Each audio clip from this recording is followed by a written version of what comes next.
saan ang Diyos ay matatagpuan. Init ng pagmamahal niya sa'yo'y naghihintay at kailanmay hindi na mamatay.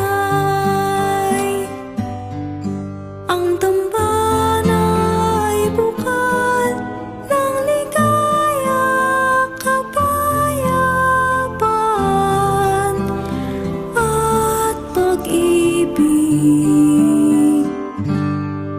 Ang dambana ay kanlungat ng mga nasasaktan sa mundong walang pakialam.